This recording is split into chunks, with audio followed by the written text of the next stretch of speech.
నమస్తే, welcome to Sakshi cinema. This is Shahida. Hollywood visual wonder Dune 3 sensation ఇప్పుడే మొదలైపోయింది. ఈ ఏడాది డిసెంబర్ 18న ప్రపంచవ్యాప్తంగా విడుదల కానున్న ఈ సినిమాకు సంబంధించి అప్పుడే అడ్వాన్స్ బుకింగ్స్ రికార్డులను తిరగరాస్తున్నాయి. ముఖ్యంగా అత్యంత అరుదైన ఐమాక్స్ 70mm ఫార్మాట్ టికెట్ల కోసం ఫ్యాన్స్ ఎగబడుతున్నారు.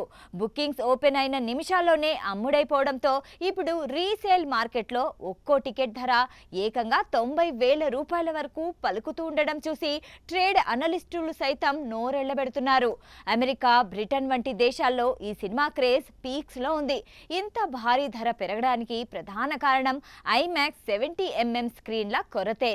ప్రపంచవ్యాప్తంగా ఈ స్పెషల్ ఫార్మాట్ స్క్రీన్లు కేవలం 19 లొకేషన్లలో మాత్రమే అందుబాటులో ఉండడంతో ఆ విజువల్ గ్రాండియర్ను ఎంజాయ్ చేయాలనుకునే డై హార్ట్ ఫ్యాన్స్ ఎంత ఖర్చు చేయడానికైనా వెనకాడడం లేదు. ఒక సాధారణ సినిమా టికెట్ ధరతో పోలిస్తే ఇది కొన్ని వందల రెట్లు ఎక్కువ. ఈ రేట్లు చూస్తుంటే డ్యూన్ 3 బాక్సాఫీస్ వద్ద సరికొత్త రికార్డులు సృష్టించడం ఖాయమని అర్థమవుతోంది. డెనిస్ వెల్లెను దర్శకత్వంలో వస్తున్న ఈ క్లైమాక్స్ పార్ట్ కోసం ప్రపంచం మొత్తం 1000 కళ్లతో ఎదురుచూస్తోంది. సాక్షి టీవీ ప్రసారాలను నిలిపివేయడం చట్టరీత్యా నేరం. సాక్షి టీవీ ప్రసారాల కోసం మీ స్థానిక కేబుల్ ఆపరేటర్ని వెంటనే సంప్రదించండి. డిటిహెచ్లో, ఇంటర్నెట్లో కూడా సాక్షి టీవీ ప్రసారాలను వీక్షించవచ్చు.